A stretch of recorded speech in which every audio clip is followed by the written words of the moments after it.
Watch Brandon Hicks come up here and say first. If I find his channel, I'm gonna do the same thing. Every time he posts something, I'm gonna put first.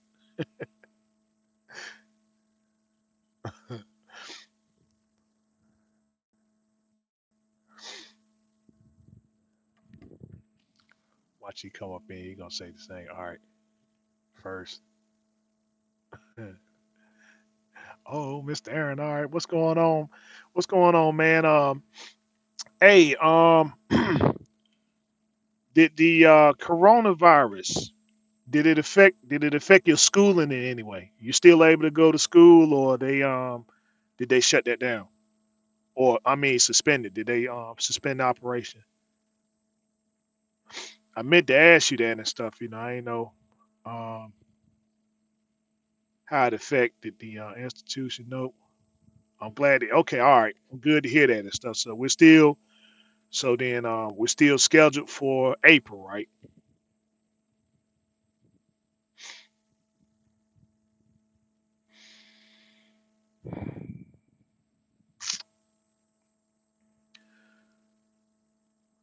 All right. So go ahead, break into it and stuff.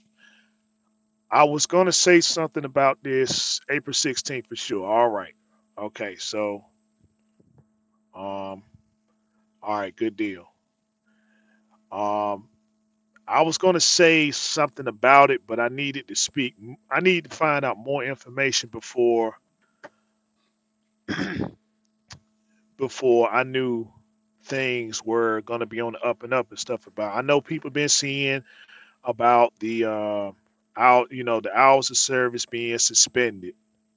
And so, I seen it too, but I didn't want to say nothing because, a lot of times it winds up being fake information. And then, um, yeah. Also, yeah, I know. Yeah, I've seen it, and I'm gonna just say this and stuff. We're gonna keep it respectful. We're gonna keep it respectful and stuff, and his situation and stuff like that. I mean, it's something that he's gonna get resolved. So we just give him support and stuff. I'm not even going. Like I said, this is the most I'm gonna speak on that issue right there and stuff. And that's that. It's horrible what happened, but you know, it's something that he's gonna work out and stuff. And after that, I'm done with it. So if anybody else says anything about it and stuff, um, but yeah, the um the hours of service, the hours of service and stuff, I checked it out through many sources, and it's indeed correct. They have suspended the hours of service for people that are assisting with the the coronavirus relief. Okay, so if you're delivering any kind of supplies for the helping of the for the relief of the coronavirus, then they have suspended the hours of service. But remember, that's you got law and then you got policy. And so some people will, even though you got a law and stuff that's out here, you still have company policy where they may say, well, you know what, hey, we're still going to go by the hours. We're going to go by the hours of service, regardless of the fact that the FMCSA is suspending it. So, um, you know, it's one thing to get familiar with the law, but it's another thing to also get familiar with the policy. So tomorrow, um, tomorrow, if everything is on the up and up, then we're going to see. Then we can go ahead and say officially that, let's see, but don't. Yeah, yeah, let's see. Press cards closed. Okay, one, two. All right. If everything is on the up and up tomorrow, then what we're gonna see and what I can say without any shadow of a doubt, with absolute certainty, that the trucker recession has ended tomorrow.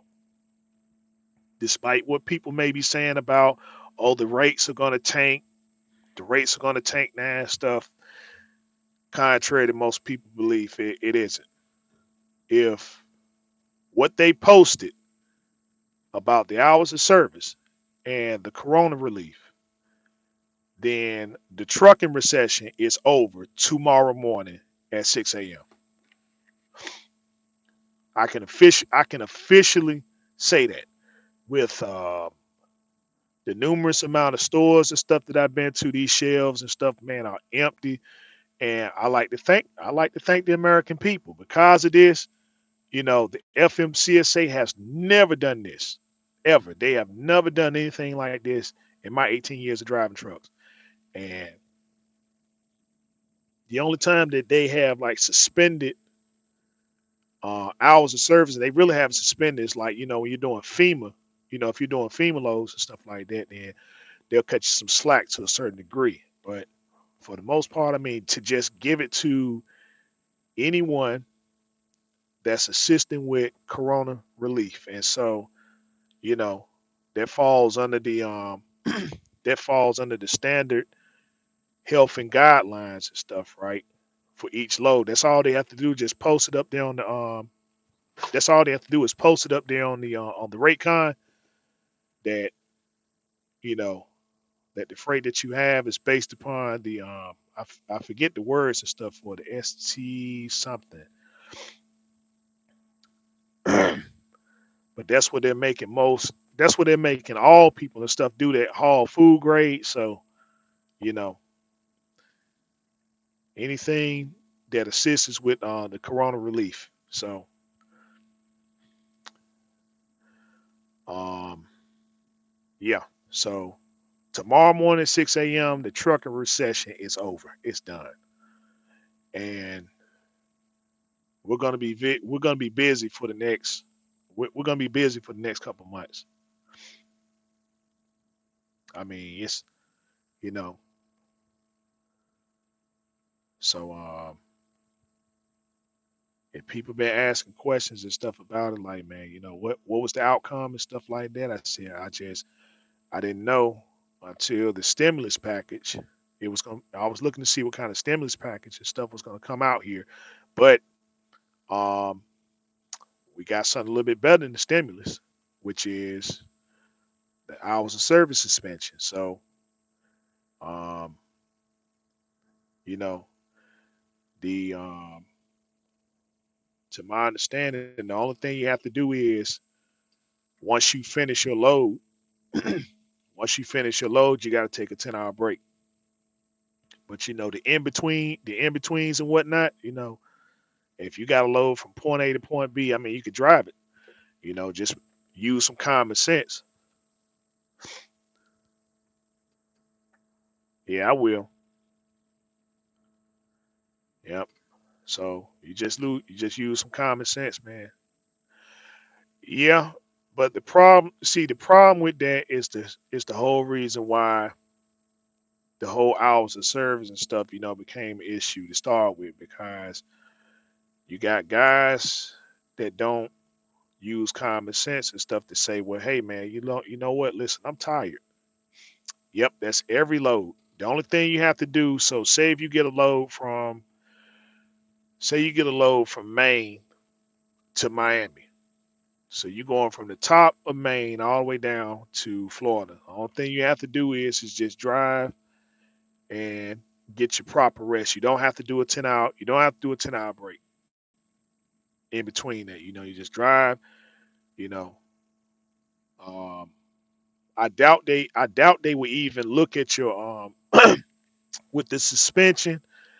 I doubt that they even gonna look at your hours of service and stuff. You know, they know that everybody's gonna be saying, okay, hey, listen, hey, I'm doing corona relief. I'm doing corona relief. So, you know, it's not even gonna be an issue. They just gonna overlook cars. It's gonna be real tough to get a violation on that. You know, so um, it's just, again, when it comes to common sense and stuff, you know, some people just they don't know, listen, hey man, I'm tired, and they don't know how to tell people. They don't know how to talk to dispatchers or whatever and say, man, listen, you know what? I'm pulling over. I don't care what you say. Screw that. You know what I'm saying? They just, oh well, I got a dispatcher that's pushing me. They get the load and stuff down there, and they're threatening, they're threatening my employment and all that stuff there, and people just wind up having accidents. I mean, back in 2006, back in 2006, that company Crete, that company Crete and stuff. It was a driver. I believe he was sentenced to. Will this new rule affect your money now? Yeah, in a good way. Yeah, in a good way, because it's always gonna be work, and it's always gonna be work and stuff. It's not gonna be a issue where it's not gonna be an issue where you get from. It's no in between. I run into situations where I could be 30 minutes away from the customer and totally out of hours, and that's not gonna be the case anymore.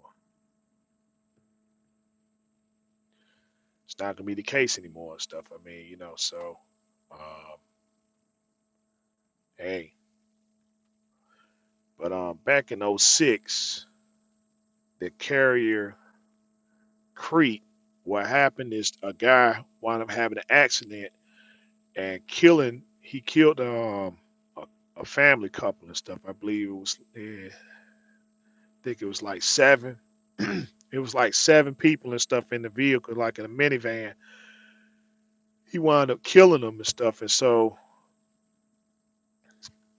they got him with vehicle manslaughter and stuff, and so then the parent, I believe the father and stuff, once he found out, he had a heart attack and he died, and so they went after the company, and the driver and stuff. Of course, he was facing, I think he was facing life in prison. So you know they had to tell, they wanted the detail and stuff to say, well, listen, what made you go out there and do it? And so then he explained, like, hey, I was on a dedicated account and stuff. And so, my dispatcher was threatening to take me off he was threatening to take me off that dedicated account and put me back on OTR and stuff, where, the OTR was 14 to 21 days on the road and stuff. And with this dedicated account, he was home every weekend. So, but they kept pushing him and they kept threatening him, say, man, listen, you don't get this load and stuff delivered or you don't take it in, um, we're going to have you removed from the dedicated account and stuff. So he took it for whatever reason and stuff. Instead of understanding his position and stuff like that, he took the load. Guy had an accident and stuff, killed somebody, killed several people and stuff like that. So um, I think he was sentenced to 14, 15 years in prison. And so they also went after the dispatcher. They went after the dispatcher and they launched the investigation. Not against against Crete, and then there was a couple other carriers and stuff that they launched the investigation against too and stuff. And so then they came with that law where if a driver, if a driver and stuff has an accident, kills someone and stuff, then they're also, you know, they will get the dispatch and stuff for conspiracy. So, um, of course, then we fast forward and stuff like that. The ELD and stuff became accessible to the companies where if they want to participate in it. So everybody moved over there, and that was for that protection mechanism there and stuff like, hey, um, guys are gonna be running and stuff like that according to the rules and regulations set, the policies we have set up with the company, and you know, So let's see what else. Then of course, over time, let's see, we cut this light on. Over time, when when trucking became popular on the social media platform and stuff, they had a driver up there and stuff. He Where they was doing investigations and they were talking to drivers with several companies talking about some of the things that was going on in the company. And of course, they had to get people that had very little insight about the industry. And then when they got up here on Dateline and they got on Dateline and 60 Minutes and stuff like that, they thought that the things that they were saying was going to help the industry, and it wound up hurting us. It wound up hurting us real bad and stuff. And so, the representation that went up there and stuff because of people just being ill prepared, or yeah, ill prepared, because a lot of people don't understand, when they start to get attention, they don't know how to deal with it and stuff. They think more themselves and stuff, and not the community at large. And so they just, when they got up there, said what they said, man, I mean, it made things very bad for us. It made things very bad for us. And I mean, I was just saying, you know, what were you guys thinking?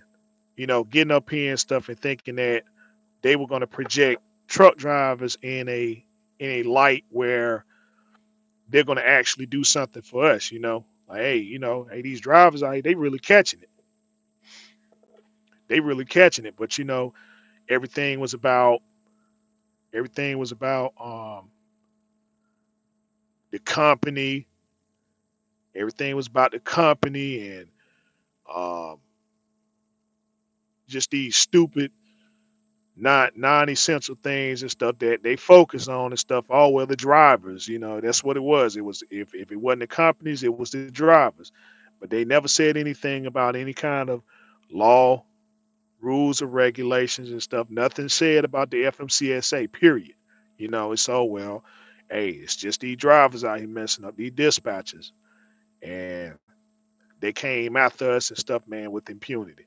And that's what their talking points and stuff were. Um, Hold up, let's see. Do you think that the coronavirus worse than where people think it is? Just saying the flu is still around, and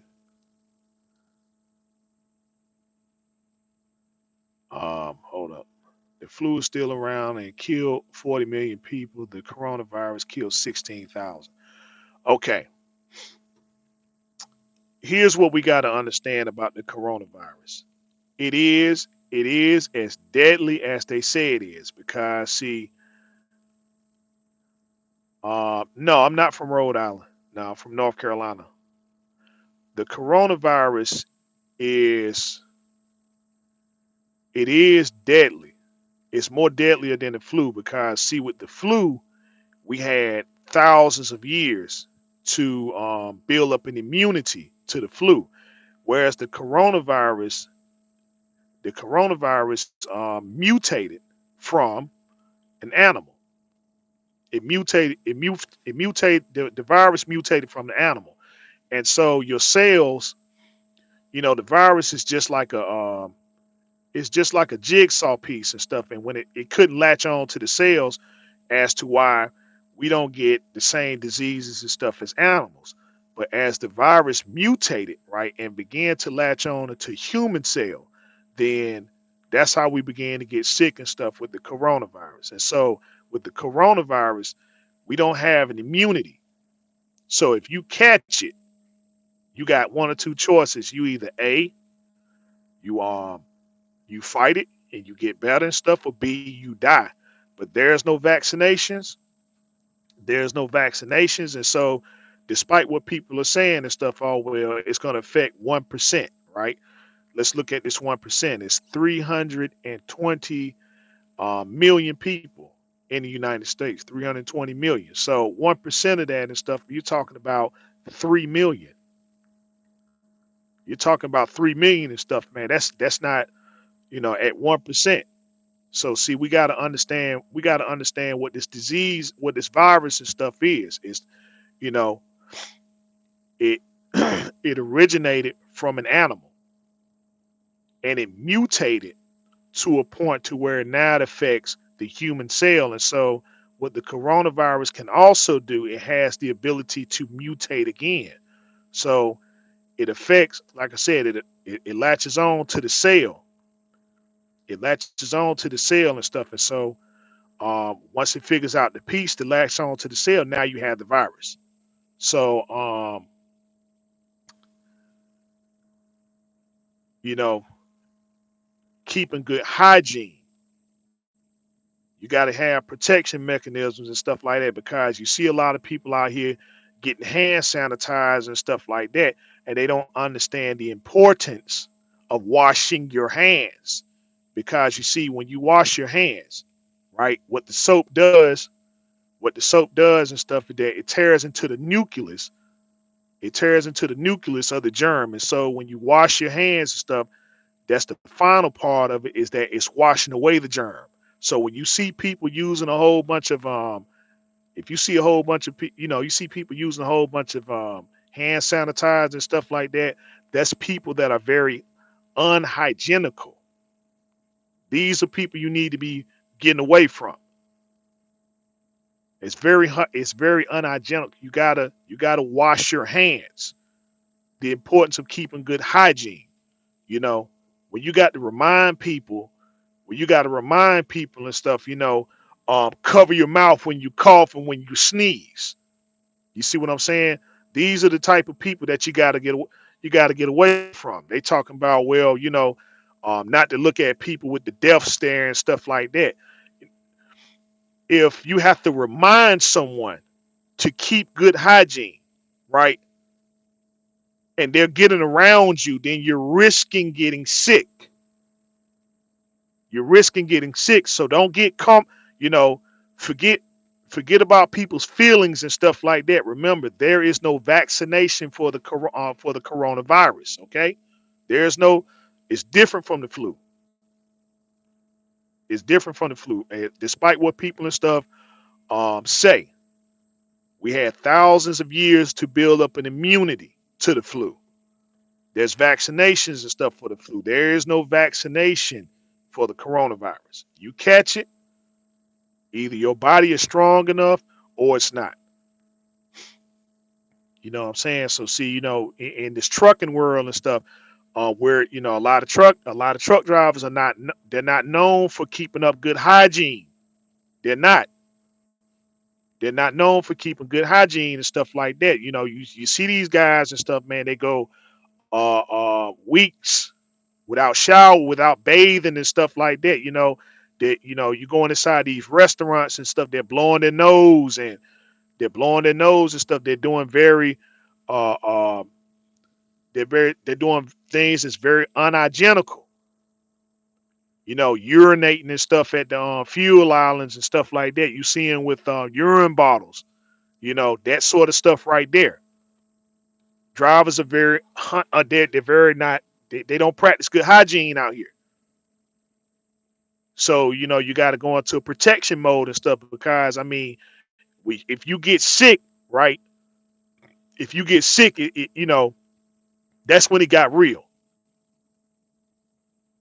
That's when it got real and stuff. And so um, forget people's feelings.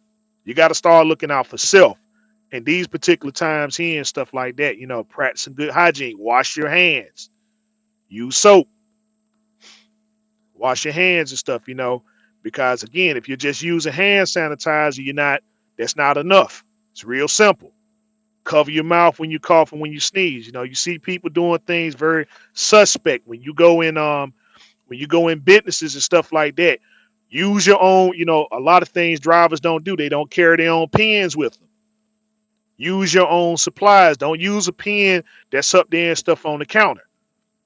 You don't know what the next person did. You don't know what um you know what their ethic of hygiene and stuff is, because I mean, heck, a lot of guys say, well, I ain't gonna wash my truck.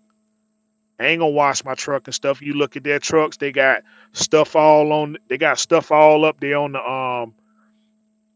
the dashboard, trash all everywhere. They don't know how to throw trash away, and when they throw trash away, it's all on the ground and stuff. You go to any truck stop.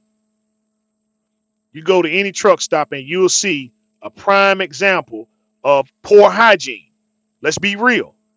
You go to these truck stops, man, urine bottles everywhere. You see where we're parked at. People just throw their trash and stuff wherever. They just throw their trash wherever and stuff. This is why we can't park at Walmart no more. We can't park at Walmart. That's why they don't want us parking at a lot of these facilities, because we practice poor hygiene. Shopping carts full of shopping carts just full of trash and stuff like that. And then somebody's these guys have got to pick up urine bottles, feces, all that stuff there on a constant basis. Anywhere you see truck drivers, you always see trash every single time. So these drivers out here and stuff. I'm surprised a lot. I'm surprised that some of these drivers out here haven't tested positive for the corona. And to be honest with you, I don't think that it's not that it's not that they haven't tested positive. It's because they haven't tested. The other thing about the coronavirus and stuff, it doesn't work like the flu. See, the flu gives you about 2 days.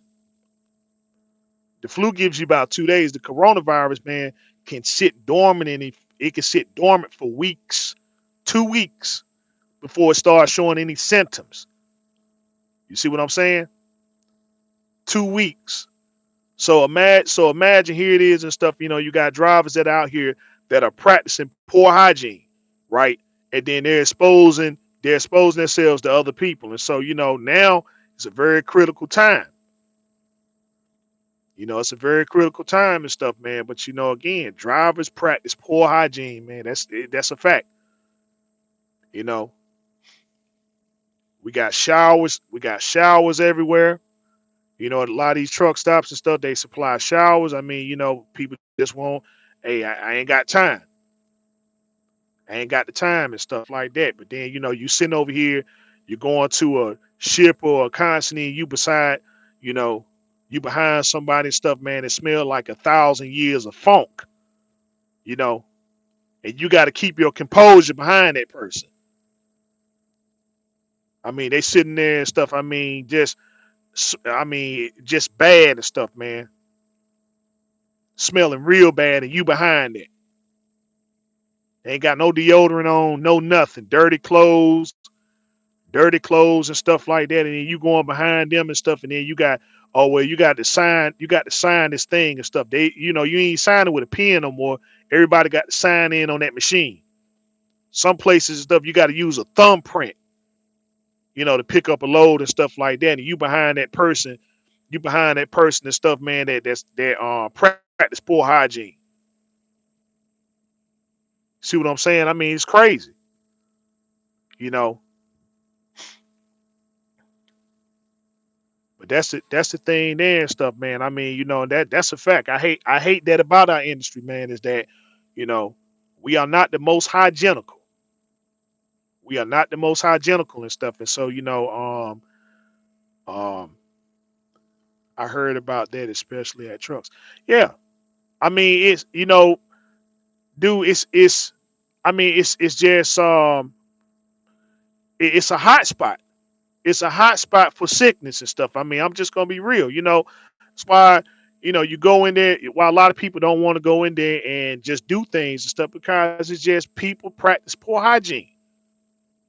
They practice poor hygiene and stuff, man. It's that's and now in a time and stuff where it's critical. In a time where it's critical and stuff, people want to sit up there and say, "Oh well, don't be disrespectful to the next person." Screw that. Screw that, man. Your health is on the line. You know, your health is on the line and stuff, man. Shoot, you get that, you go into quarantine, and you a own operator. You see what I'm saying? You go into quarantine, you can't drive the truck. You can't drive the truck and stuff like that. In fact, if your equipment and stuff is affected, you see what I'm saying? They may have to call out they may have to call out the hazmat team. If they get called out and stuff, man, that's 10 grand right there just for them and stuff to come out. That's 10 grand. You know, sanitizing your vehicle and all that other stuff down there because you tested positive for corona. You see, because people want to practice poor hygiene, trash and stuff all that. Won't dump the trash can out. Keeping, urine bottles, feces bottles. You're supposed to take a 30-minute break every day, right? And somebody over here talking about, oh well, that's just cutting into my time and stuff. That's nonsense. You can't take 30 minutes to go and relieve yourself in the restroom like a normal person. Go to the restroom and stuff, man, and just, that's all you got to do with your 30 minutes. You got to do it every day and stuff. And, people got, you know, urine bottles all everywhere. And then, I mean, they filling them up and stuff, man. Big old 2 gallon jugs and stuff, man, full of urine. Then when it's filled up and then they got, and they collecting them and stuff like that, like they trading cards or something. Then, when they got too many and stuff, well, all right, I'm gonna just leave it over here at this fuel island where you got to go and purchase fuel. You got to go and purchase your fuel and stuff like that. And they got all these urine bottles and stuff over here, feces bags. It's nonsense and stuff, man. That's biohazard. You see what I'm saying? You can't just throw these things and stuff. You can't throw it in the garbage. I mean, hey, that's they recycle some of this stuff. That's biohazard, man. Shoot, hey, people know that's common knowledge. When you go get a drug screen, and stuff like that, man. You know, they don't just take the stuff and then just dump it. They got a biohazard bag right there. They got a biohazard container that they put the things in when they ship your urine and stuff off. And, they label it biohazard. They don't just take it and dump it down the sink and stuff like that. It ain't. It's that's what it is. It's human waste. It's human waste. I don't see how we just forget this type of stuff, man. I mean, it's crazy. But God, let's see. Then they're not telling. Yeah, seriously. That's what it is. Seriously, man. I mean, that's what it is and stuff. That's a problem. But then, first thing drivers talking about how much money they got. They got so much money and stuff like this. I got money this, I got money that. But you ain't got $15 to go take your you ain't got $15 to go take your shower. Crazy. Go get you a couple bars of soap and stuff like that. Oh well, I understand some people take some precautionary well, I hit my areas and stuff every morning. That ain't good enough. It's not good enough, man. I mean, when you take, you got to do a 10-hour break and stuff, but then it's 10-hour break, that's too long. A 10-hour break is too long and stuff like that. I mean, tag on. In that time there, that's when you supposed to go and get your stuff together.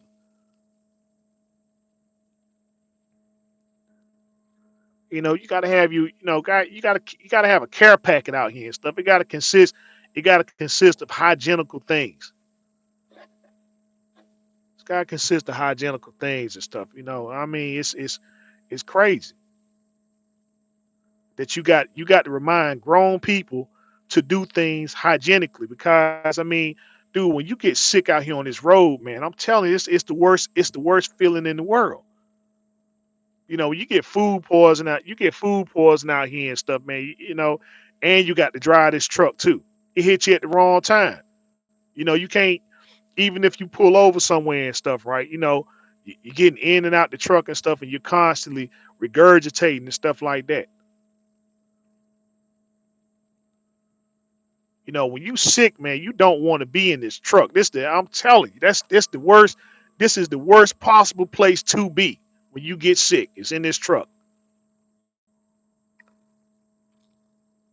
You know, I said, I mean, I bought a stove and stuff like that. I was talking about, cooking my own food, preparing my own food and stuff like that. I mean, That's the advantage that some people have, when they if they know they're going home on a regular, they can prepare that stuff and they can have everything, and they can have everything they need and keep it refrigerated and throw it in the microwave and stuff like that, just to keep your interaction down from going inside these fast food restaurants, you know, cause they don't practice good hygiene in there and stuff. I mean, that's the thing there. You putting yourself at risk every time you go to a place, you know.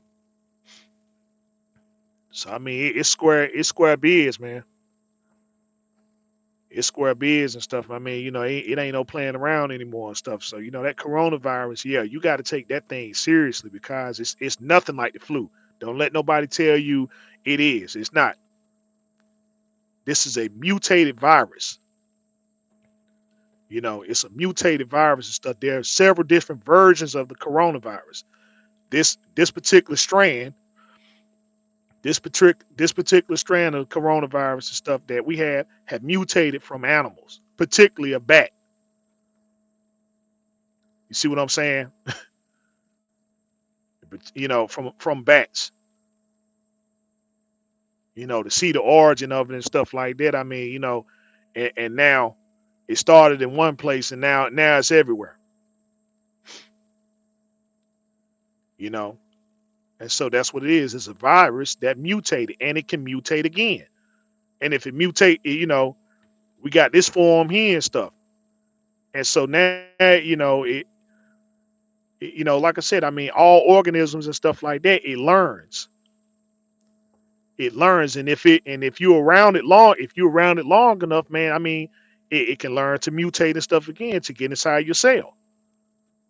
It could be that jigsaw puzzle and stuff, man, to get inside that cell, and then bam, now you're sick. But where does it come from? Not practicing good hygiene. Simple as that. Wash your Something as simple as washing your hands and using soap. Is why we got an epidemic.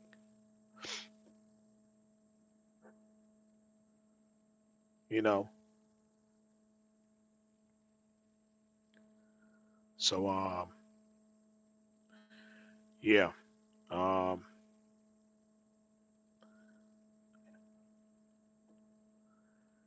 but you know, besides that, man, yeah, besides that, you know, that's crazy. I need a video on Instagram about a Chinese restaurant selling. But I mean, you know, um, that's where it comes from, man. I mean, when you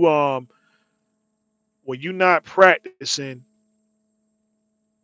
it's a hygiene thing. When you don't practice good hygiene, man, that's where it comes from. We seen the videos of people sitting there standing on fish, and you got fish and chickens and stuff like that and everything, and all this type, all these other food, all these other animals and stuff like that. And I mean, it's a proper way of preparing everything. But people in such a hurry, you know, they go the roundabout way of doing things and stuff, and then it's just, oh well, best of luck to you, best of luck to you and stuff like that. I mean, it's just, bro, that's crazy. But that's where it comes from. Every you know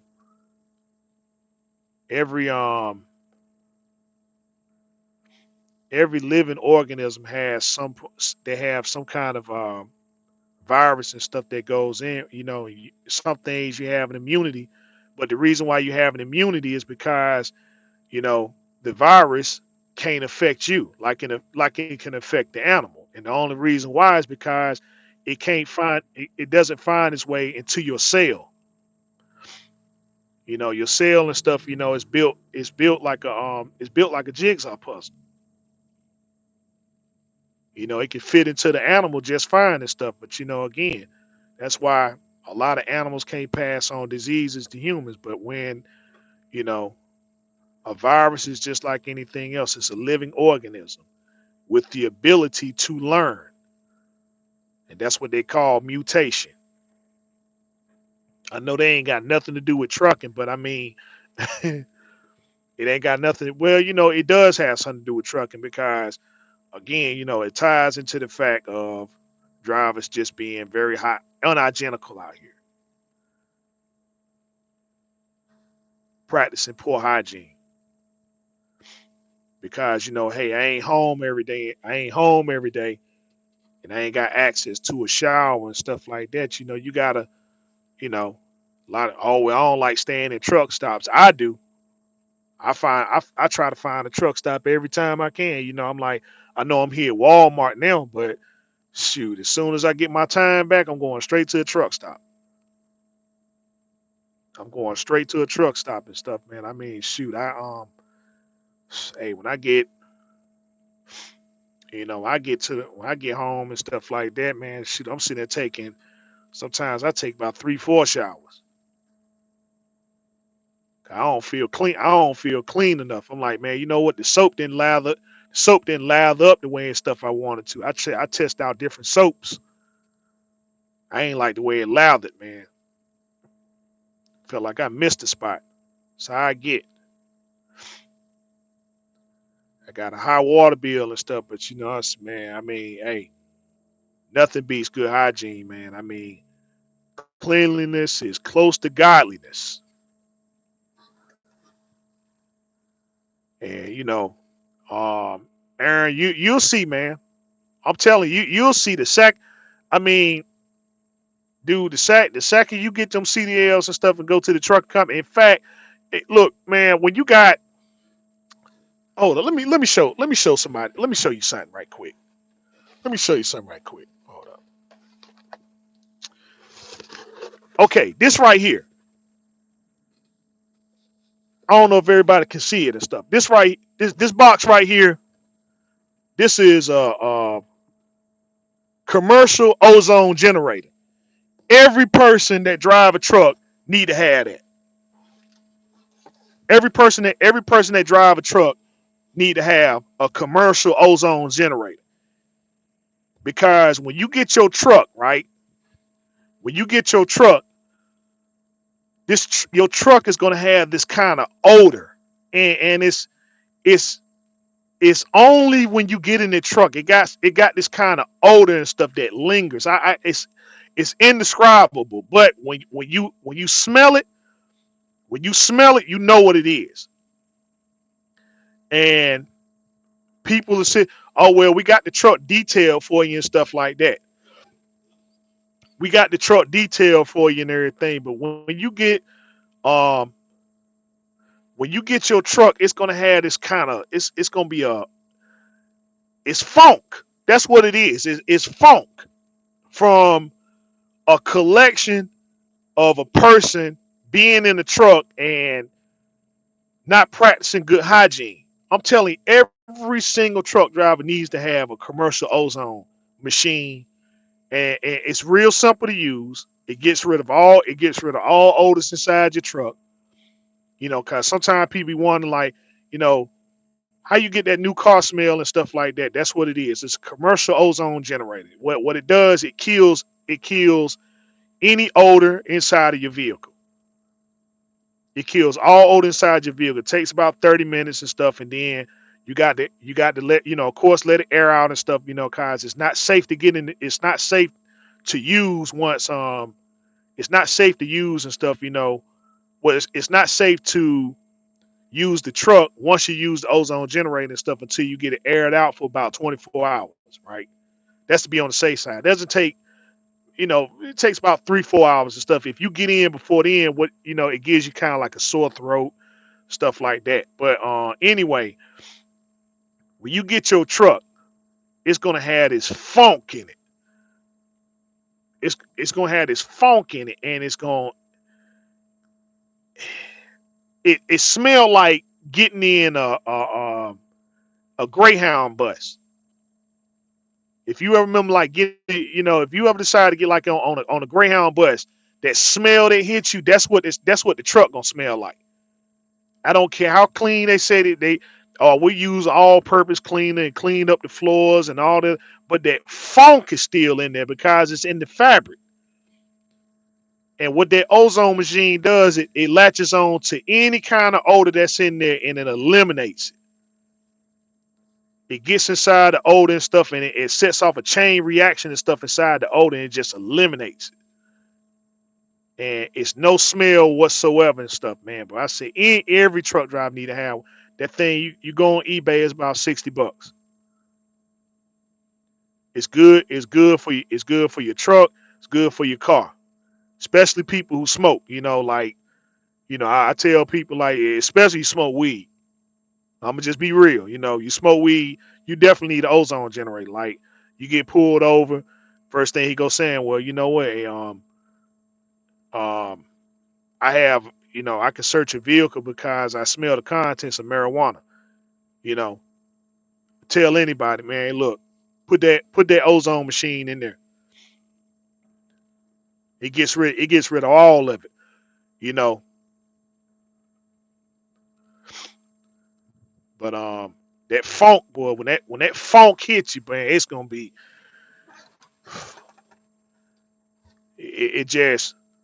I'm telling you, like, man, you in a truck, you in a clean truck, but that smell and you sit there and try to cover it up. It doesn't matter how much air freshener you use.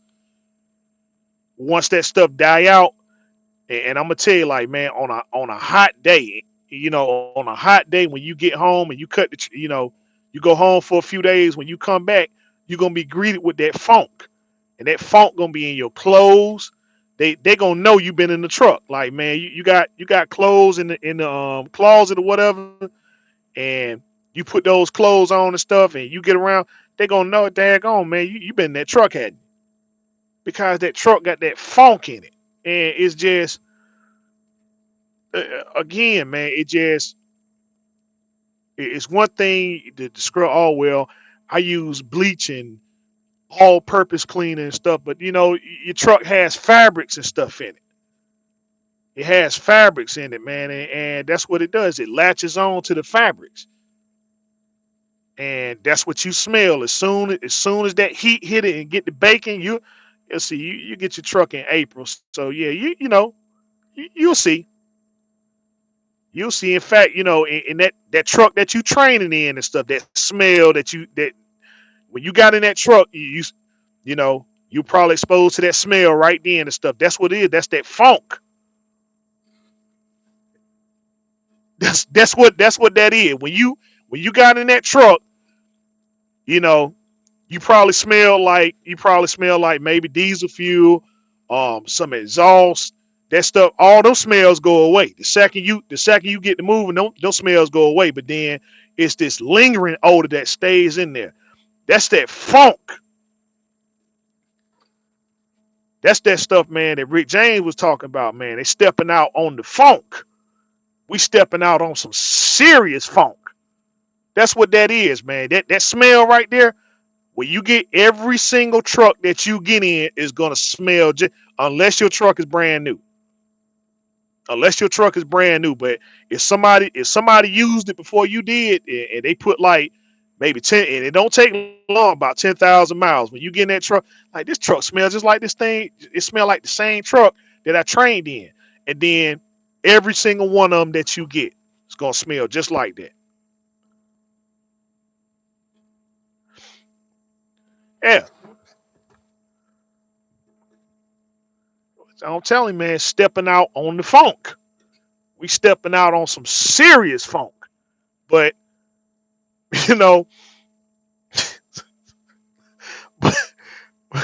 we had to buy air fresheners and all.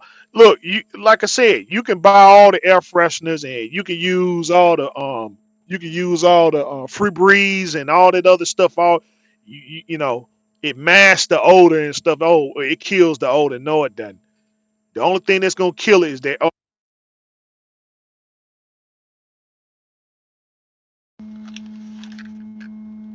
If the audio sounds a little bit different, that the headset just went out. So, but man, I'm telling you, man, it just, I know a lot of people don't, a lot of people don't, they smell it, and then the first thing, oh man, I'm gonna just put a whole bunch of air fresheners in my truck to try to kill it. And dude, you buy air fresheners just back to back and stuff, man. All types of vanilla, and I use black ice. But I'm gonna tell you, I don't even like the black ice, man. A little bit too strong for me and stuff, man. You know, shoot, you wake up to it and it's in your nose, and it's like God knows, man. But you get that ozone machine, yeah. You get you that ozone machine. That's what people use like in these these car lots, and then you get a used car. And they say, what the heck on that car got the new car smell? Cause they got rid of all the odor. Cause, you know, um, another way of getting rid of the odor and stuff, but it takes too long and stuff. Charcoal, charcoal takes, but you gotta lay it all down and stuff on the floor and stuff. And charcoal, it absorbs odor. It absorbs it and stuff like that. But the ozone machine is the most effective. The ozone machine is most effective. Just go up there.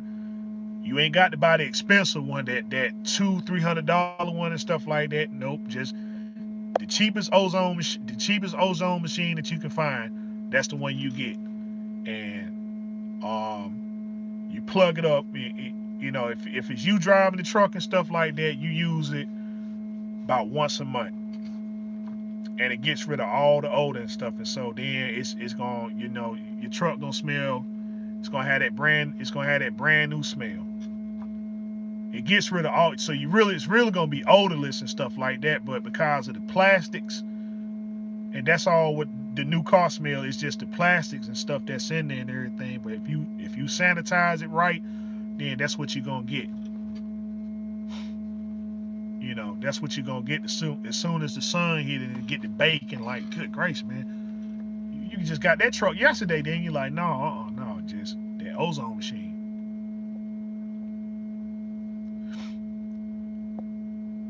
Yep.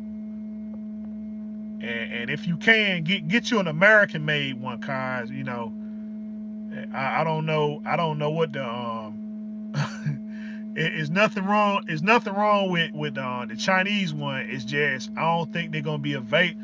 You want one as quick as possible. Cause the Chinese ones, they probably gonna take a while and stuff to get. It's you get them, but you got to wait about 2-3 months and stuff now. But you make sure it's U.S. made.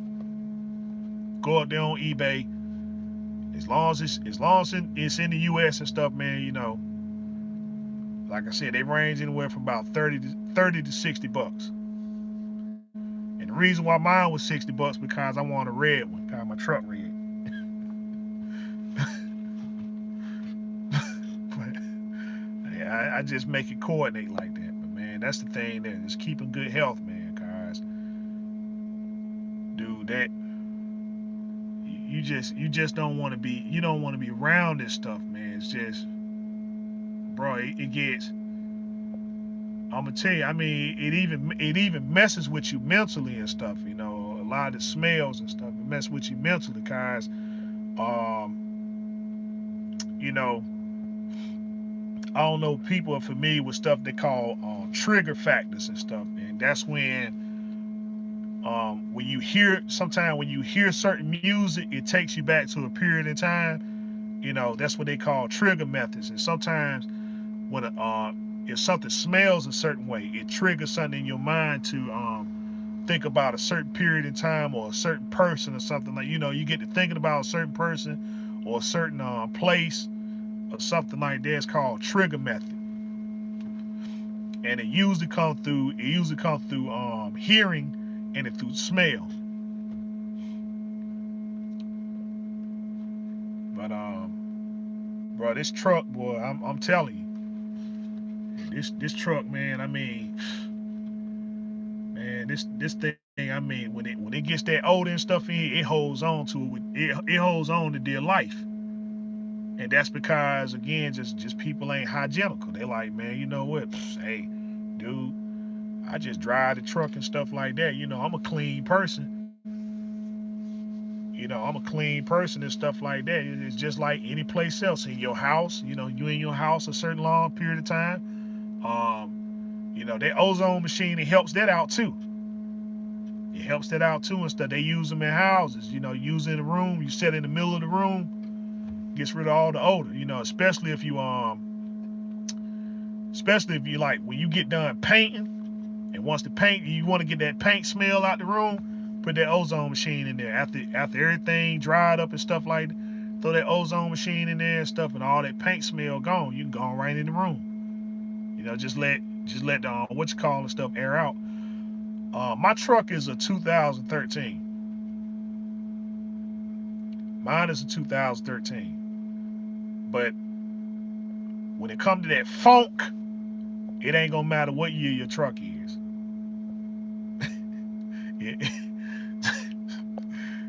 Unless they give you a brand new truck, like, hey, look, go over here to this lot and pick this truck up, and it still got the plastics and stuff on the seat. If somebody drove it, it's gonna have that funk in it. It's like this truck smells just like the truck I trained in.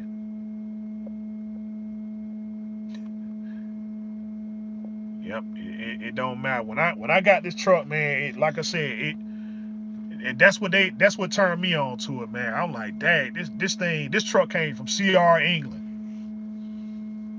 This truck came from CR England, had 400,000 miles on it. So I don't know how many drivers been in it, but CR England ain't known for having.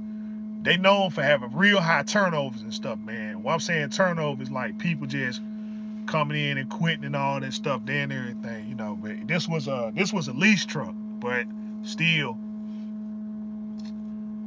it was a lot of people and stuff, man, in that truck. How you can see, I had to get my seats and stuff changed. But when I got the truck and stuff, man, that thing had that brand new car smell, and I said, dude, I called Lone Mountain and stuff. I said, man, who were the people that detailed the truck? And they gave me the whole rundown and stuff. And one of the best things they told me about that ozone machine, like, and that thing changed. That ozone machine has changed my life. I'm like, shoot, bro, I be finding cars sometime and stuff like, say, some of the young kids and stuff, and I get home, you know, car smelling, the car stuff smell like weed and everything. Like, hey, bro, look, hey, let me throw this machine in here right quick and stuff and get rid of that. And cause people who do it for some reason, they feel like, man, shoot, I'm gonna throw some air freshener and stuff in here, and they're just gonna kill the smell. I'm like, shoot, the only thing you smell air freshener and weed. That's what it is. Vanilla and weed, black ice and weed, free breeze and weed.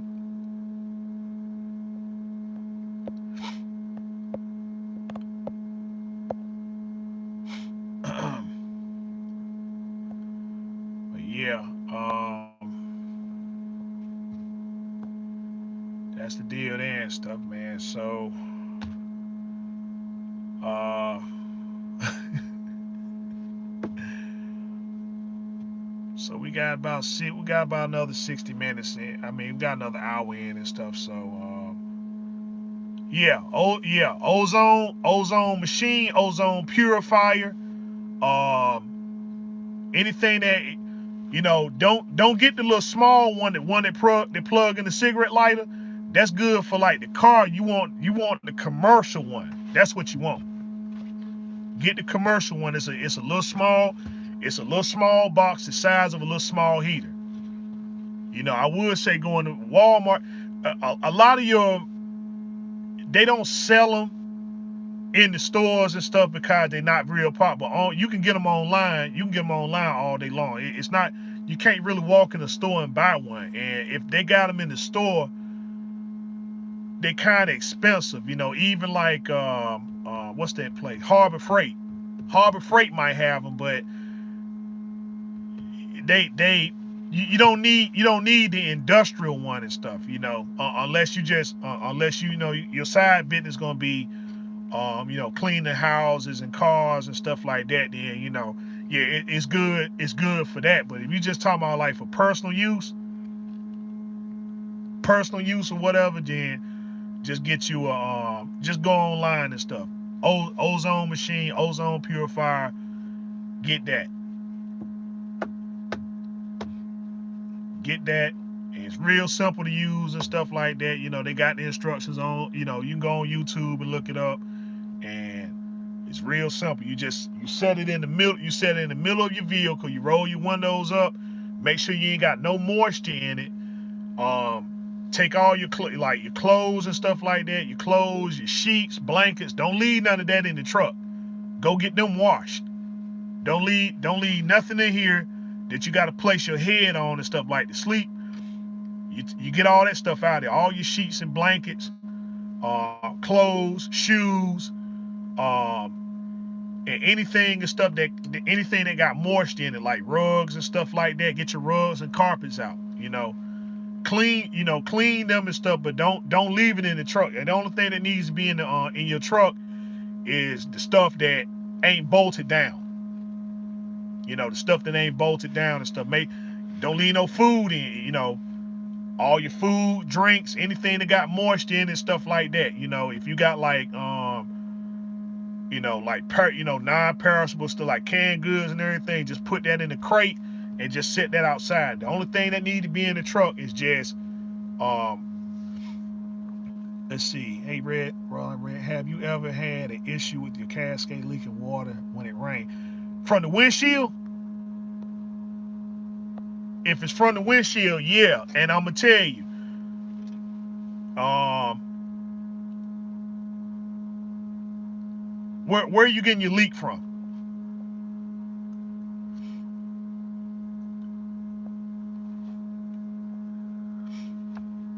From your windshield. Okay, that means your windshield seal is bad. Your windshield seal is bad. That's the black piece of stuff that's around your windshield. You got to get that replaced. Because a lot of people think, oh well, it's just your windshield and stuff. No, it's the windshield seal. And it's a little bit more expensive than your windshield and stuff. But they take they take that black piece of stuff that's around, they take it off, and they set a new one up there. And your truck has to sit for 24 hours. You can't drive it, you can't move it. It has to set. It has to cure, it has to set. It doesn't matter if it's cold. If it's cold like you're doing it right now and stuff, then your truck probably gonna have to sit longer, like about 48 hours. But in the spring and in the summer and stuff, what they do is they take the seals and stuff out of it and they put the new seal in. Usually people that put in truck windshields and stuff, they real good at doing that. But you got to make sure again that your truck cannot move. It doesn't matter whether it rains or not. You can't drive that truck, period, for at least 24 hours for that thing to set. Because if it don't, then it ain't gonna set correctly. And then when it start raining, then you're gonna start getting water coming through your windshield. And the other thing is you got to be careful about that too, because um your fuse panel and stuff is over there. Your fuse panel and stuff is right over there on your where your dashboard and stuff is at, and that water can sometimes get in there. And that's all it needs is a little drop of water and stuff, man, to get on any of these circuits and stuff. And then, I don't know if y'all hear that humming. Y'all hear that humming noise and stuff that's coming from my truck. That's my windshield wiper motor. No, my windshield wiper pump. That's what it is, okay? Because someone told me that it could be the seals around the clearance. No, No, it ain't the seals and the clearance lights. No, it ain't the seals and the clearance lights and stuff. Your leak is coming from that windshield. It's your windshield. Your windshield seal is bad, and you just go and get that changed and stuff. And your truck has to sit for 24 hours to let that thing set in. So, the guy, he puts it in and stuff. He puts it in on both sides or whatever and stuff, and then it cures for 24 hours. and they'll stop your leaking and stuff there. Yeah, they'll stop your leaking and stuff there because I'm trying to think. Your clearance, you can reach it from the inside. You can reach it from the inside and stuff, but if your lights are set in correctly, then it won't get any water in it. Period. If you got the right lights, cause some people like with this truck here and stuff, somebody thought it'd be a good idea to put some caulk. They thought it'd be a good idea to put some caulk up there and stuff, and it just, needless to say and stuff, it was a pain in the butt to get out, to get my clearance lights changed. But if your clearance lights are set in correctly, then no, ain't no water gonna get in it. It's definitely that windshield seal, and they real good for going bad in these Cascadians. Real, I mean, Freightliner period. Cause let's see, um, in the Freightliner Columbia, they real bad on they real bad and stuff like the windows on the side and stuff. They real bad for that too. It's like, man, it rain and stuff, and your whole side and stuff become a waterfall because of the windshield seals. So people think, it's just the windshield, it's the window and stuff like that. They go and change it, and then nothing happens. It still got. In fact, it probably made it worse. But yeah, just change them seals. What do you think about a trailer gig? Letting trucks people rent out trailers for 4 5. Okay, if yeah, I mean, you talking about me personally, or you talking about a business to get into? Because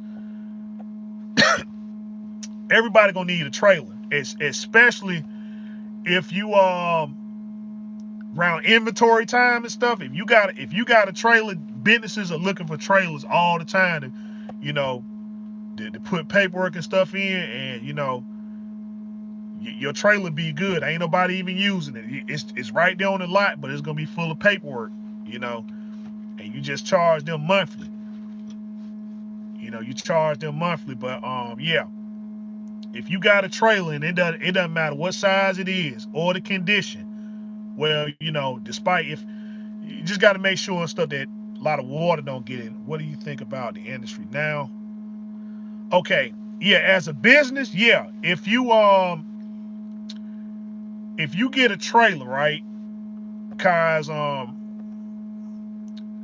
my partner bought okay, where I went and got my trailer and stuff fixed at, Pepsi brought in, they brought in these pup trailers. That's them little small trailers that they do doubles with. They 25, let's see, they 25 feet. I didn't think it was a good idea and stuff, right? So I didn't take heed. My partner, on the other hand, thought it was a good idea, and he bought two of them. And he bought two of them and stuff, man. And both of them are at work right now. Both of them at work right now and stuff. I forgot what he charged the business and stuff, but they seen them trailers sitting at his yard and stuff. They left messages and stuff with him. He brought the trailer and stuff there to the facility, and they loaded it up with um, you know, office papers and stuff like that because of inventory, and they left the stuff in there. And they cut him a check every month. And you ain't gotta do nothing to the trailer, nothing. You ain't gotta put no tires, no brakes on it, nothing like that. He just took it there, dropped it at the facility, and that's that. When they get done with it, he just goes and picks it up. So that's a 25 footer. So you can imagine some of the other trailers and stuff like that. As long as it's in a workable condition around inventory time and stuff, that's when people make money and stuff like that on a lot of older trailers. Now your newer stuff, they, yeah, people gonna go to work with it and stuff like that. And so, tracking devices, they don't cost little to nothing now. So, if you set up a contract with them, all right, what's going on? Let's see, the mother trucker 30 305. um, but yeah, the newer trailers and stuff, GPS locators don't cost nothing, so you can just put it in there and stuff. Just make up a contract between you and the contractor. Make sure that he's doing what he's supposed to do and stuff like that. Like, hey, you just set up something monthly where you can go and you can physically inspect the trailer and stuff and see what's up and everything. And then if it ain't up to spec, start finding them. Like, hey, look, hey, that's a violation right there and stuff. I gotta find you. That's a violation there. I got to find you. Let's see. Hold up. What was that other message that was up here? Come on, thing. Okay. Mr. Mario Williams, you asked, what do you think about the industry now? The same way I always thought about it is that, I mean, the industry fluctuates.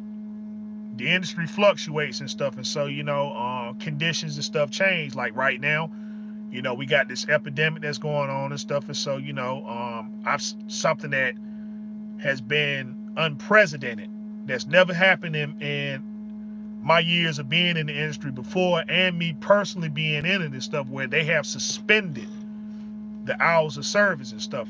That's one of the biggest money makers, for the FMCSA, and they suspended it, to do things that we normally do. That's the position we're in now and stuff. So I was talking about a trucker recession, and they saying, when was it going to end? Tomorrow at 6 o'clock. That's when the trucker recession is going to end and stuff. So it's going to be very good for the spot market.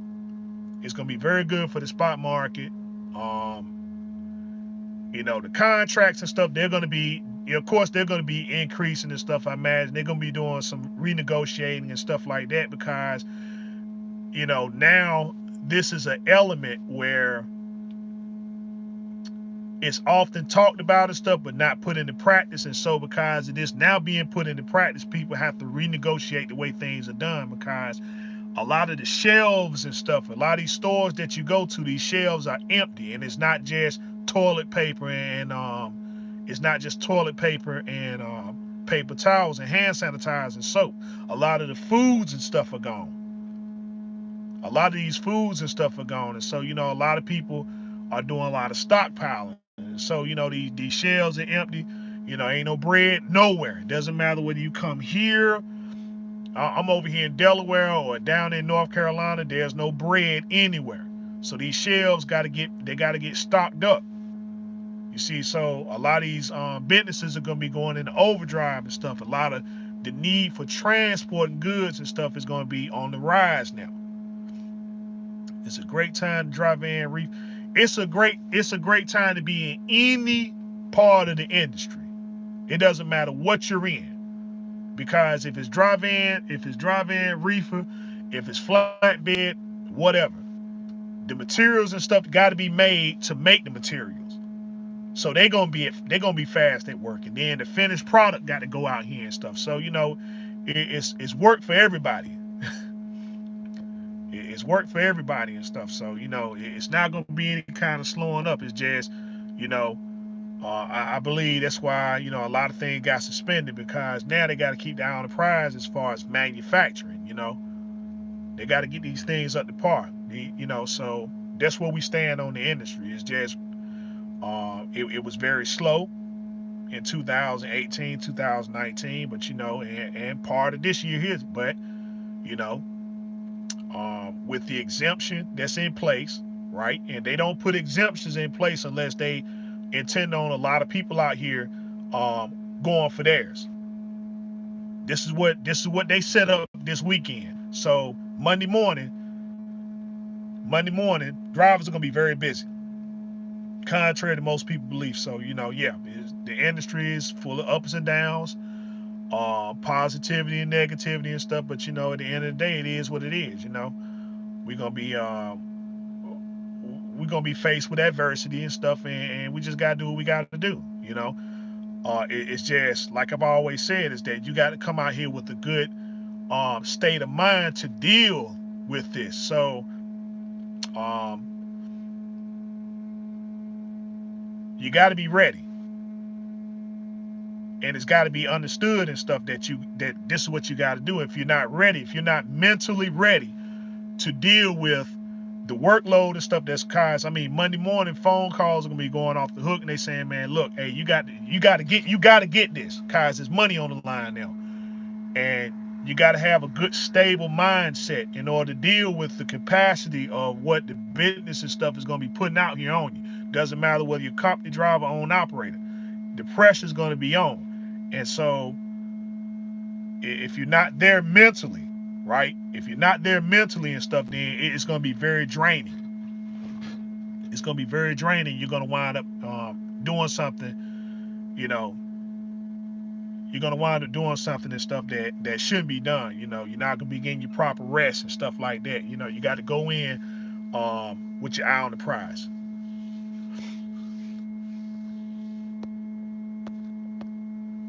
Yep, but again, it doesn't matter what you're in now. Everything is good. Everything. You know, it just right now we're just in a position where the country is going to have to be self-sufficient because a lot of the we got the travel ban and stuff that's up, so a lot of stuff that's coming from European countries, import and export is going to be down, but with everything that's going on inside the country and stuff, it's going to be enough to where everybody's going to have to stay busy. And so you got that going on, and then when the travel ban, of course, is lifted, then import and export and stuff is going to be at an all-time high now, guys. You got, people are getting ready so that when the ban and stuff is lifted, then goods and services are going to have to be shipped. And so then you got, if people aren't busy now and stuff, then this is the time I would say to get start getting your stuff prepared. Get your oil, whatever you need done with your truck to get it right. This the time and stuff to do it. Well, actually, last week was the time, guys. Tomorrow's gonna be too late. Tomorrow's gonna be phone calls going off the hook, like, "Hey man, where you at? Get over here, go pick this load up. It's hot. That load hot. This load hot. That load hot. Hot loads everywhere. Hot loads for everybody."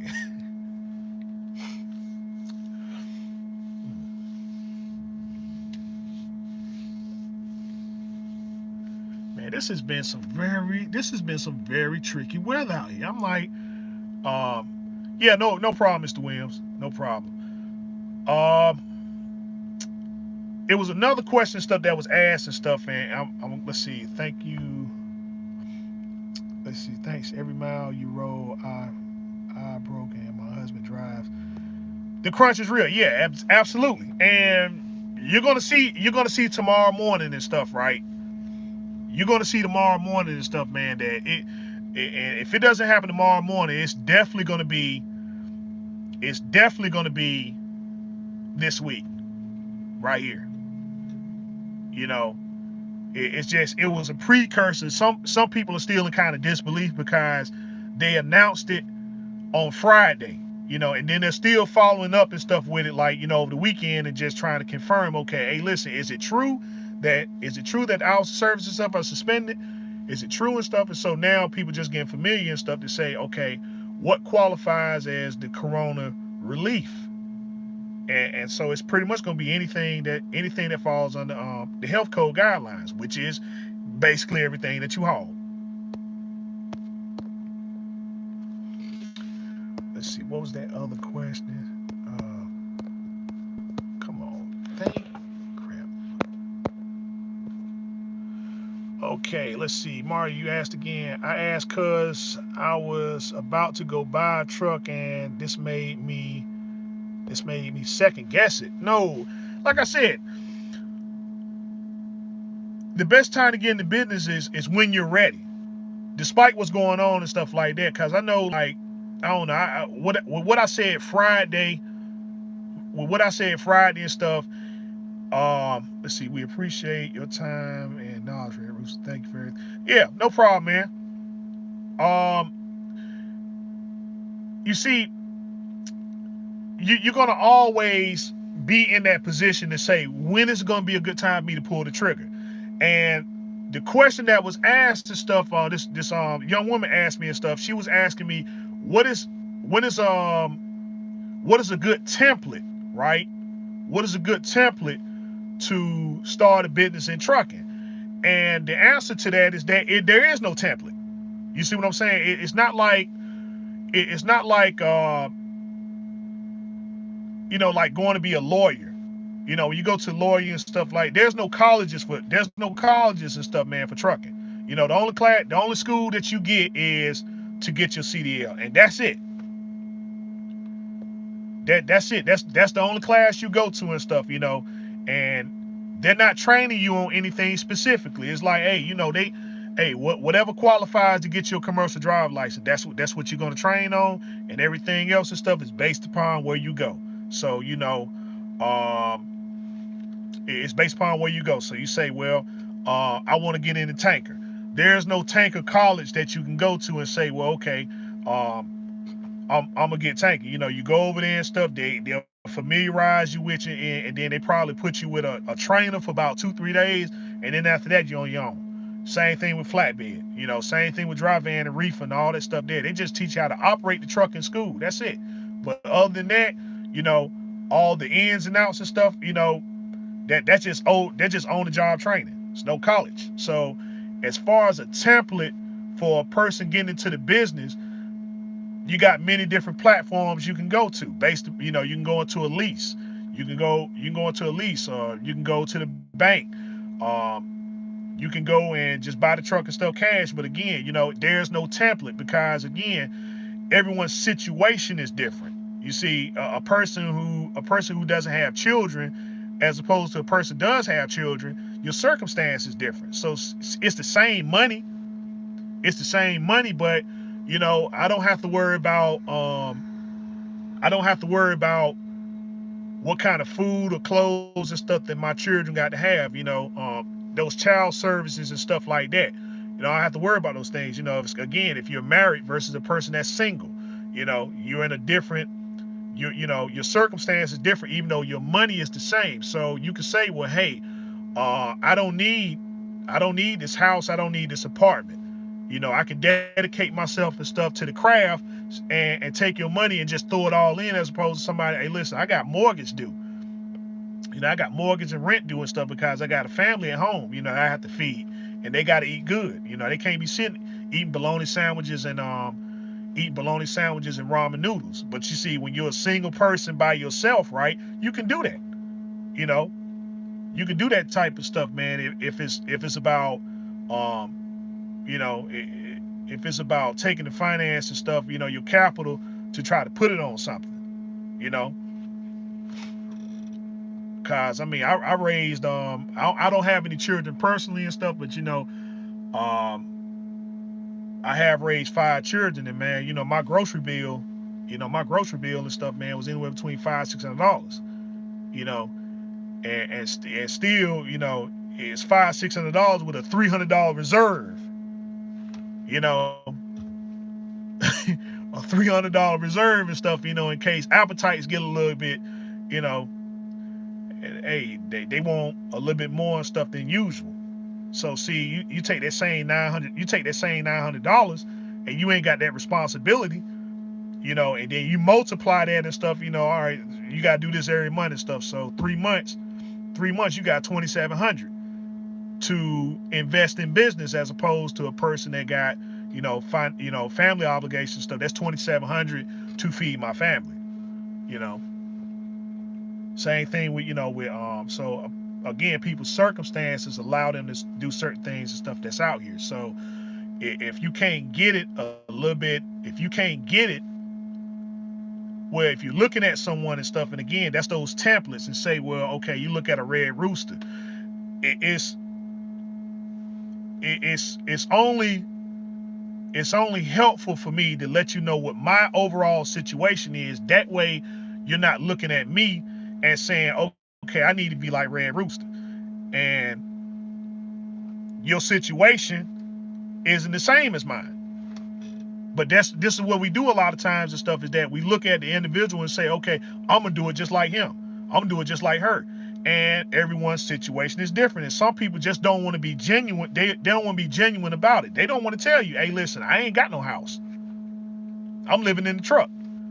And that's the thing is and stuff, is that, be understand, everybody has a plan. Let say what the plan is, right?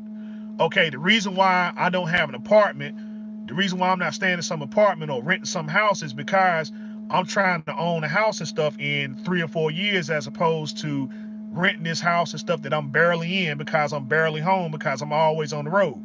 So my plan is to stay out here on this road for X amount of time to build up X amount of dollars so I can go and buy my house cash, right? As opposed to someone saying, I got to go buy this house and then I got a 30-year mortgage, that sort of thing there. Just be genuine about your situation. I mean, that way people have an understanding and say, okay, well, that's something I can't do.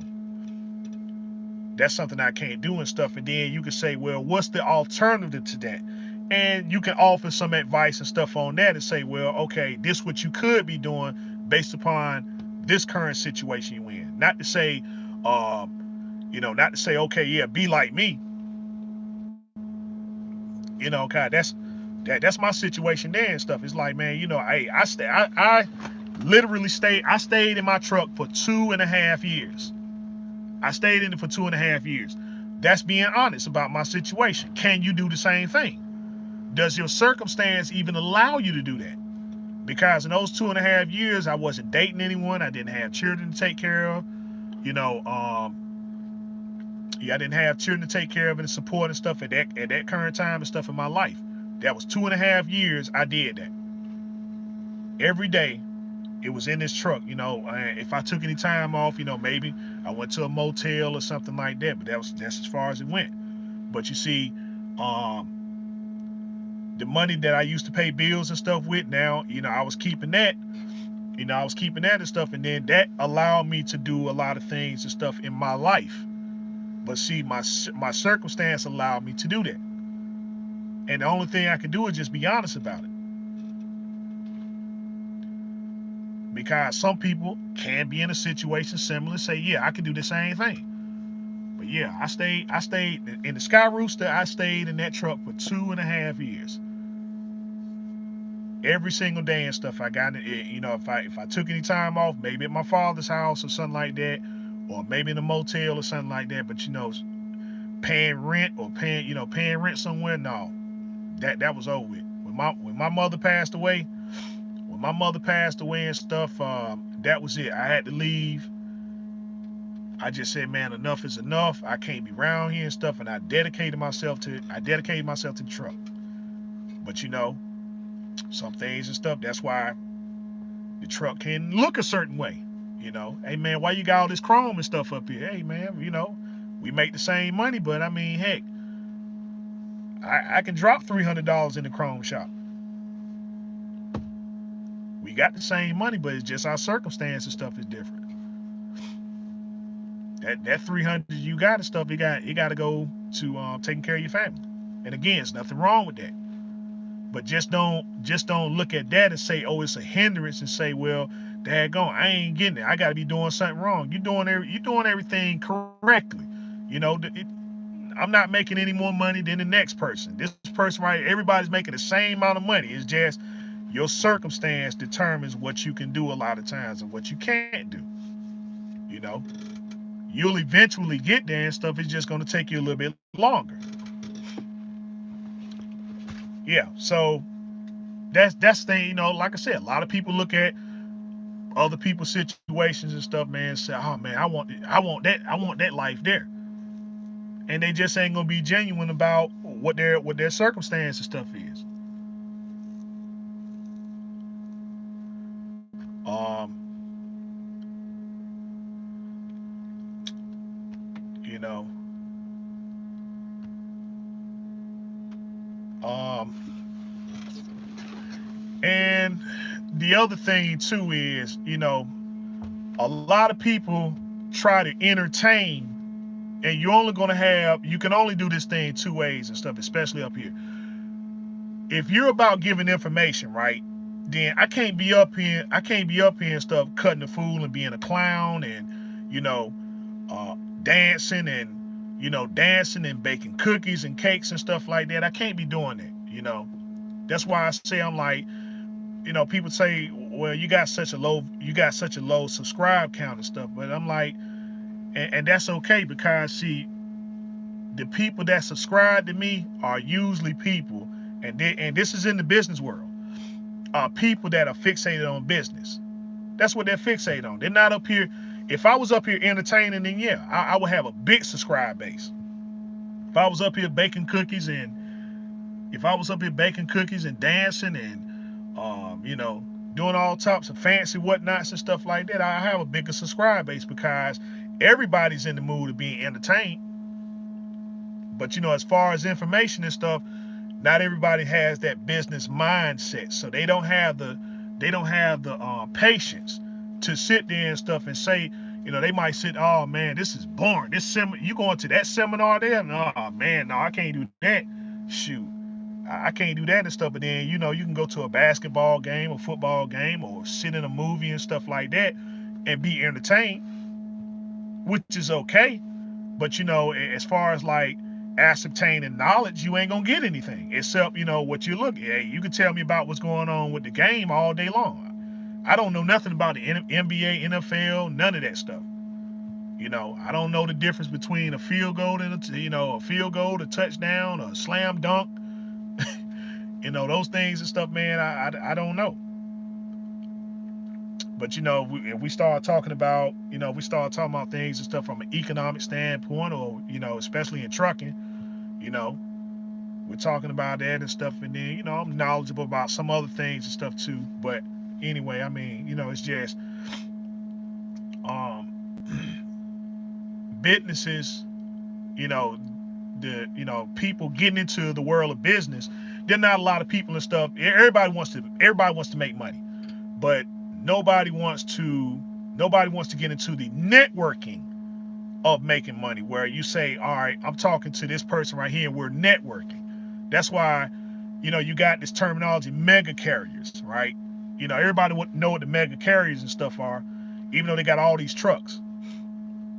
They got all these trucks and stuff like that, but again, it's all one company. If you're looking at, for instance, if you look at Swift, Swift consists of Central Transportation, which is no longer in existence, but there was a big company, Knights, CR England, Pride.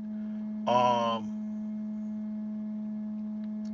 it consists of those companies and stuff there. Covenant Transportation and U.S. Express, which also covers Smith Trucking, Total of the Mississippi, Arnold Transportation, Abilene. You know, it consists of those companies there and stuff. And see, they network together and stuff. They got all these trucks, they got all these trailers, but they networking. Okay, where can I? If I'm with you, I can get a better purchasing power and stuff as opposed to myself. Or if we combine our efforts, like I got 20,000 trucks and you got 20,000, and we put it all in one pot, now we got 40,000. So, people that are in the manufacturing business are going to be looking at us a little bit more harder because we're not so hard to find now. Okay, this company right here, they just merged together into one carrier. They're gonna need 40,000 trailers at least. Well, if they got 40,000 trucks, they're gonna need at least double that, 80,000. You see what I'm saying? And so they go over there and stuff like that. And it's like, it's two people going in there and stuff. Okay, we can run you a good deal and stuff like that on the trailer, as opposed to somebody going in with 20,000 trucks. I got 40,000. You get a better deal. And then you can separate it. Well, okay, I need 20,000. I need what am I saying? Excuse me. I need X amount of trailers and stuff with this decals on it. I need X amount of trailers with this decal and stuff on it, and we're all going into one pot. Everybody saves money and stuff. So you got your new trailers, and stuff like that, and what you were going to pay, you ain't got to pay. So a penny saved is a penny earned, which means that you can invest it in other places of business. And so that's what they do. That's the whole purpose of the network. but they supposed to be in competition with one another. One does dry van, the other one does dry van. But they know how to come. They know how to come together to keep those insurance costs down. You see what I'm saying? You know, because heck, you got 20,000, he got 20,000 and stuff like that. But y'all coming together under 40,000. You know, they gotta cut you. They're gonna cut you a deal. You all under one insurance plan and stuff like that. But even though the name on the truck and stuff is different, when it comes to the insurance and stuff like that, oh well, you still covered the same. But we're in competition with one another. That's what businesses do. They network together and stuff, man, to get the best deal to keep their doors and stuff open. They're giving and exchanging ideas and stuff. And the thing is, they ain't charging each other nothing. They ain't charging nobody nothing and stuff. You know, hey, you want to do this? Okay, yeah. There's the game plan and stuff like that and stuff. This is what we're gonna do. That networking there and stuff. They ain't charging nobody nothing. They come together, they network and stuff. You know, they gotta have tax write-offs and stuff. Like, hey, we're gonna have that seminar down there. We're gonna have that seminar down there in the Caribbean and stuff. So we got to get on this cruise ship, you know, and do workshop and stuff for about 1 hour, so we can get these, so we can get this write-off for all these millions of dollars and stuff that we got. Yeah, cool. Let's go down there and accommodate and consolidate. You down there, you know, in the beachfront property and stuff. Okay, we're gonna come in, show a few film strips for about an hour, and then we're gonna sip pina coladas and stuff for the rest of the time.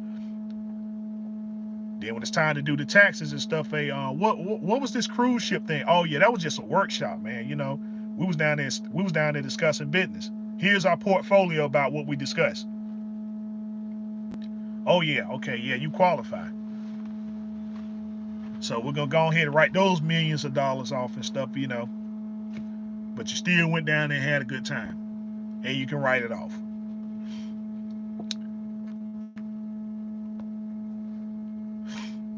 So, I mean, that's the whole gist of the deal and stuff, man. You know, networking,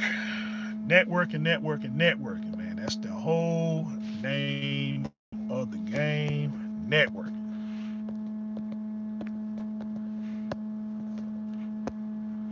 Let's see. Already 100. I learned a lot of information I never knew nor thought of. Man, see, be a mentor. Yeah. Okay. Yeah. Like I said, you know, my information is on my YouTube page and stuff. Like I said, just text me first, let me know who you are, let me know what it's about, and give me enough. You know, I'll text you back, let you know, hey, listen, if I'm free or if I'm not and stuff, I'll let you know what time I am free. And in the meantime, what I'm gonna be doing about whatever it is that you discussing, I'm gonna have all the information and stuff there, and then we're gonna be at the ready to talk and stuff, chop up good game. As long as it's about trucking. As long as it's about trucking and stuff, you know, cause I don't want to deviate into anything else and stuff, cause you know, everything else that's opinionated. You know, we can stuff personally and stuff. I mean, you know, I ain't, that's, you know, just like I said, you know, earlier when I started off, yeah, I seen it and people messaged me about it, but you know, that's personal stuff. Ain't got nothing to do with trucking. I ain't in it.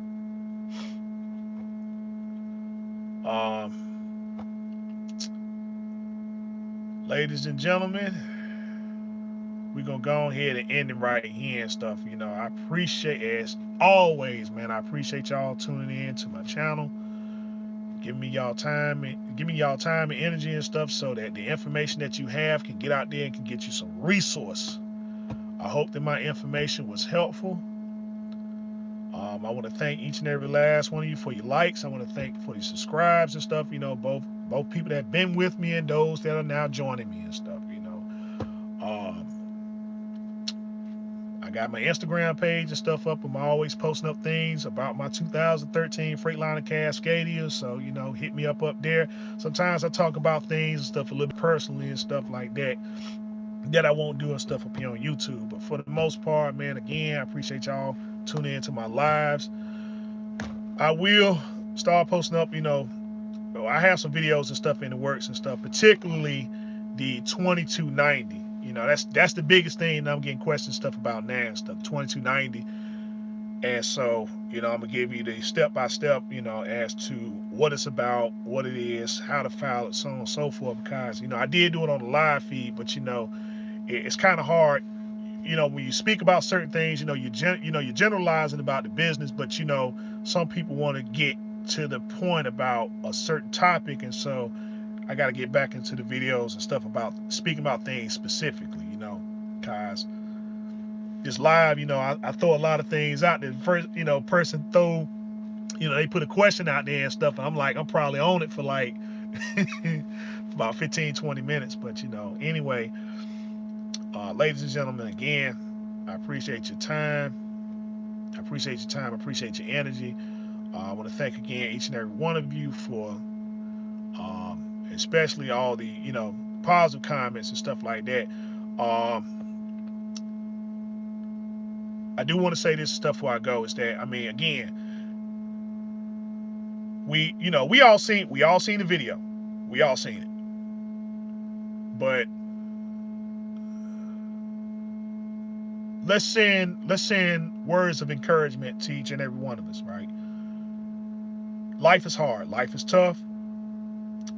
And, we all get out here and stuff to do the very best that we can. We always try to do the right thing. Always, We're not inherently bad people.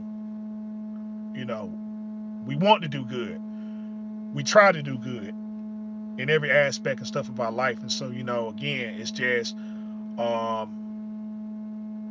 if we can do anything and stuff, man, if we can be critical about each other and stuff, then again, be constructive, I understand, we like certain people and stuff, and we don't want to see any harm come to them and stuff, especially those who perpetrate these harms and stuff like that. But again, we got to keep in mind and stuff is that, they are all family at the end of the day.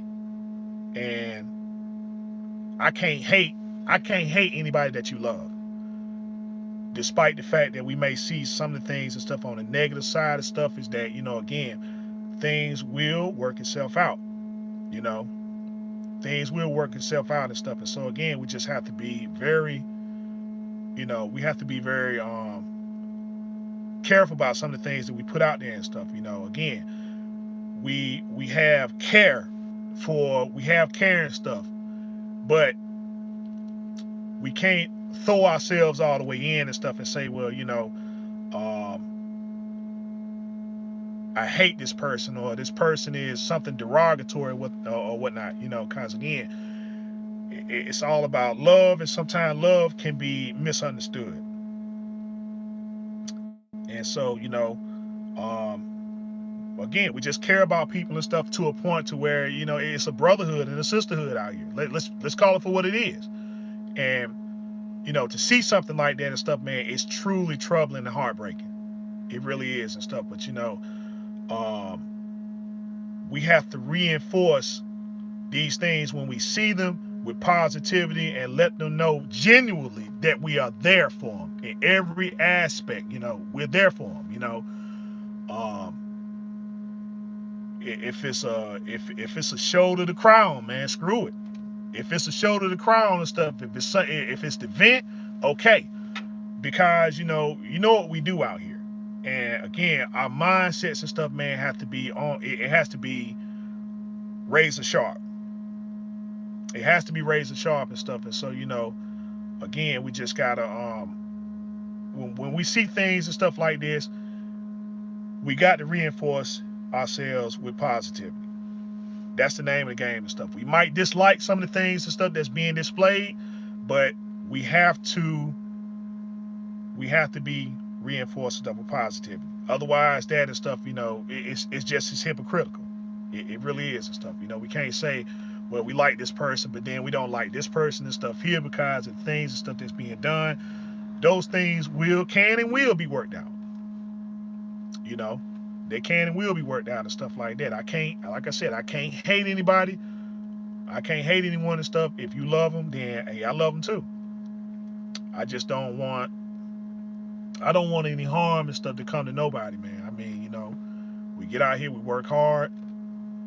We get out here, we work hard and stuff like that. But, again, I just consider, you know, especially, you know, you talk to me and stuff like that, you know, we're in a position of brotherhood and sisterhood. And so, you know, if I like you, if I love you, and then I got to love everything about you and everything around you. But that's my thing there and stuff. If I'm a step with the best foot forward, be there genuinely, you know, be there genuinely and stuff, you know. Let's not get over here and start talking about people behind their backs and stuff like that, like, you know, ooh, you know, spreading these rumors and stuff around. Let's be a community of complete and total positivity. Things happen, this is life, but we can break we can break anything and stuff that's going on, you know, negative any kind of negative connection and stuff that people may have, right? We can break all that. We set the trends, we set the tones and stuff like that. So, you know, let's be the masters. Let's be the masters of our domain, you know, in any and all aspects and stuff of our life. And I'll end it there. So, again, this is your man right here, the one and only, that beautiful Rhode Island Red Rooster, telling you as always, continue to do your research, fact finding studies. Harness on your skills every day. Till next time we talk, next time we meet, be safe, be easy, and peace out.